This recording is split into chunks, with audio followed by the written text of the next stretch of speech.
ओम गणेश हर हर महादेव। एक ऐसा मंत्र जिसका विनियोग भी करना आवश्यक नहीं है, एक ऐसा मंत्र जिसे मंत्र भी कहा जाता है, जिसे नाम स्मरण भी कहा जाता है, एक ऐसा मंत्र जिसमें शापित किलित विधि का भी कोई आवश्यकता नहीं है, एक ऐसा मंत्र जिसमें अन्य किसी प्रकार के न्यास आदि की भी आवश्यकता नहीं है, एक ऐसा मंत्र जिसमें स्नान दान जप यज्ञ देश काल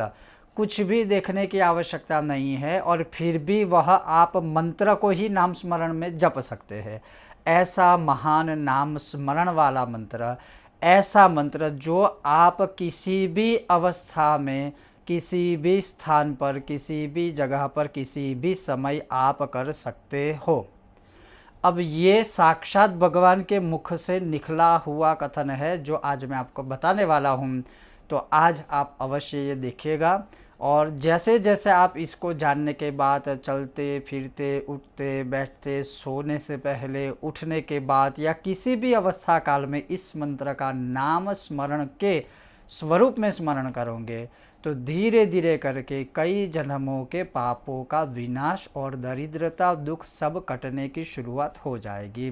अगर आपको आज का यह विषय वीडियो पसंद आए तो लाइक कीजिएगा, शेयर कीजिएगा, चैनल पर नए हो तो सब्सक्राइब अवश्य कीजिएगा। तो चलिए शुरू करते हैं। भगवान कहते हैं कि श्री भगवान उवाच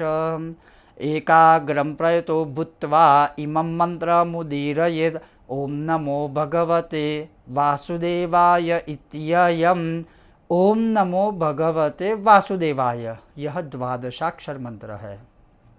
इसको अगर आपको नाम स्मरण के स्वरूप में भी जपना है, पढ़ना है, तो कोई भी मनुष्य इस एकमात्र द्वादशाक्षर मंत्र को परवशपणे में अर्थात किसी भी प्रकार की अवस्था में, किसी भी प्रकार के काल में, किसी भी प्रकार के मुहूर्त में और किसी भी प्रकार के स्थान पर कोई भी मनुष्य इस मंत्र का नाम स्मरण, इस मंत्र का जाप, इस मंत्र का कीर्तन करता है तो वह भगवान कहते हैं कि जिस तरह से त्रसित और ग्रसित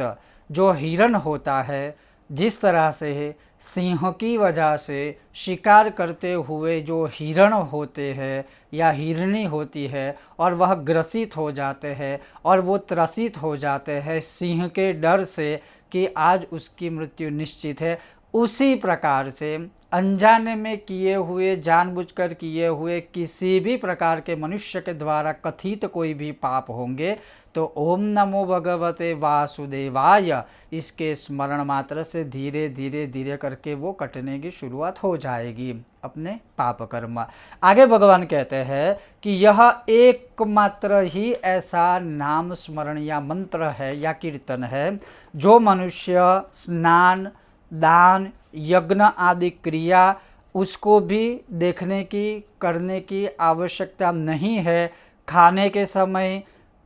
उठने के समय, यहाँ तक शब्दशः वैश्वानर संहिता नारद पुराण में कहा है दीर्घ शंका लघु शंका रति सुख भुगते हुए भी भगवान नाम जप कर सकते हैं। अब यहाँ पर इसको अन्यथा नहीं लेना चाहिए, ना ही हम यह प्रेरणा दे रहे हैं कि आप लघु शंका दीर्घ शंका के समय या ऐसे अवस्था में आप इसका नाम स्मरण कीजिए। लेकिन जब कोई भी मंत्र जाप, कोई भी नाम स्मरण आपके मगज में, आपके हृदय में, आपके दिल में एक बार आपके रोम रोम में बस जाएगा तो आपको किसी अवस्था का कोई भान नहीं रहेगा, आपको किसी भी अवस्थान का कुछ भी सूझबूझ नहीं रहेगी। तो ऑटोमेटिकली ही आपके हृदय से, आपके मन से, आपके मुख से वो चलता ही रहेगा। और इस संदर्भ में यहाँ पर ये सारे शब्दों का प्रयोग किया है और यहाँ पर सिर्फ ये उदाहरण दिया है कि यह एकमात्र ऐसा मंत्र है जो नाम स्मरण कीर्तन भजन पूजन यज्ञ आदि किसी भी अवस्था में, किसी भी स्थान में, किसी भी स्वरूप में आप जप सकते हो।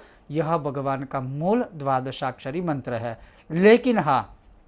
अगर आपको जब इस मंत्र का अनुष्ठान करना है, और अनुष्ठान का मतलब है कि एक प्रॉपर नियमों का पालन करके कुछ दिनों में ही 1.25 लाख मंत्र का या 12 लाख मंत्रों का जो है जाप स्थापन चौकी आदि लगाकर भगवान की पूजन आदि क्रियाएं करने के बाद जो किया जाता है वो अनुष्ठान रहता है। अनुष्ठान को छोड़ने के बाद नाम स्मरण के रूप में आप ओम नमो भगवते वासुदेवाय मंत्र जाप है वो स्मरित कर सकते हो। और यह एकमात्र ऐसा मंत्र है जो भगवान के मुख से यह कहा गया है कि इमं मंत्र मुदीरयेत। यह मंत्र आप किसी भी अवस्था में जप सकते हो, बोल सकते हो, स्मरण कर सकते हो। ओम गणेश, हर हर महादेव, जय सियाराम। ओम नमो भगवते वासुदेवाय।